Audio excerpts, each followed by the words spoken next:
మన ప్రభు అయిన యేసుక్రీస్తు నామములో మీ అందరికీ శుభములు. నేటి మన ధ్యానాంశము కీర్తనలు గ్రంథము 106వ కీర్తన 43వ వచనము. అనేక పర్యాయములు ఆయన వారిని విడిపించెను, అయినను వారు తమ ఆలోచనను అనుసరించి తిరుగుబాటు చేయుచూ వచ్చిరి, తమ దోషము చేత హీనదశ నొందిరి. ప్రియ దేవుని బిడ్డలారా, మన ప్రభువైన యేసుక్రీస్తునందు విశ్వాసముంచిన మనమందరము ఏ కష్టము వచ్చినా ఆయననే ఆశ్రయిస్తాం. మన యొక్క శ్రమలలో నుండి విడిపించమని ఆయనకు మొర్ర పెట్టుకుంటాం.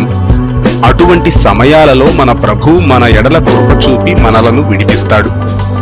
గమనించండి ప్రియ విశ్వాసులారా, ఆ విధంగా విడుదల పొందిన వారు ఆయనకు విధేయులై ఆయన యొక్క విశ్వాసులుగా కొనసాగాలి. అయితే ఈనాటి క్రైస్తవ ప్రపంచాన్ని గమనిస్తే అనేకులు దేవుని దగ్గర నుండి వచ్చే విడుదలను పొందాక మన ప్రభువుకు నచ్చనట్లుగా, తమకు ఇష్టం వచ్చినట్లుగా జీవిస్తున్నారు.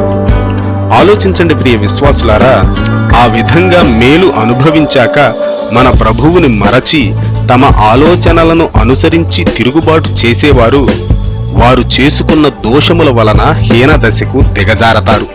ఒక విశ్వాసిగా జీవిస్తున్నటువంటి వ్యక్తి అటువంటి హీనదశకు దిగజారడం మన ప్రభువైన యేసుక్రీస్తు చిత్తము కాదు.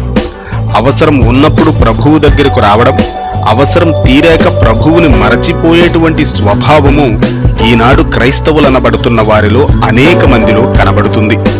అటువంటి స్వభావం ఉన్నవారు హీనదశకు దిగజారి విసిగి వేసారిపోయిన జీవితాలను జీవించవలసి వస్తుంది. మనం ఎంతో ముఖ్యంగా గుర్తుపెట్టుకొనవలసిన విషయం ఏమిటంటే, మనం ప్రార్థించిన విషయంలో మన ప్రభువు మనకు విడుదలను అనుగ్రహించినప్పుడు ఆయనతో అవసరం తీరిపోయింది అని మనం తలంచకూడదు. ఎందుకంటే మనం ప్రార్థించిన ఒక అవసరం తీరినా మరలా వేరే ఏదో విషయములో మనకు మన ప్రభువు సహాయము కావలసి వస్తుంది.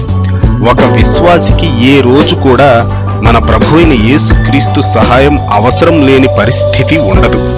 ఈ విషయాన్ని ఎరుగని అనేక మంది ఏదో ఒక మేలు జరగాలని మందిరానికి రావడం, అది ప్రభువు వారికి అనుగ్రహించిన వెంటనే భక్తిలో ఆసక్తి లేనివారుగా, మెల్లమెల్లగా దేవుని సన్నిధికి రానివారుగా మారిపోతున్నారు. ఇది ఎంతో విచారకరం. ఈ వాక్యాన్ని వింటున్న ప్రియ సహోదరుడా, సహోదరి, నీ జీవితం ఎలా ఉంది?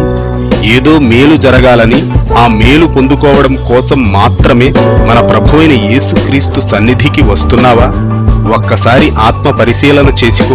మన ప్రభువైన యేసుక్రీస్తుకు విధేయత చూపించి నీ సొంత మార్గములలో నీ సొంత ఆలోచనలను అనుసరించి నడవకుండా మన ప్రభువైన యేసుక్రీస్తు మార్గములలో ఆయన చిత్తాన్ని చేస్తూ ముందుకు సాగు. ఆయన చేత దీవించబడి, ఆశీర్వదించబడి, ఆయన చేత ఎంతో ఉన్నతమైన స్థితికి హెచ్చింపబడు. ఆ విధంగా జీవించడానికి ఈ వీడియోని చూస్తున్న వారందరికీ మన ప్రభువైన యేసుక్రీస్తు సహాయము చేయునుగాక. ఆమేన్.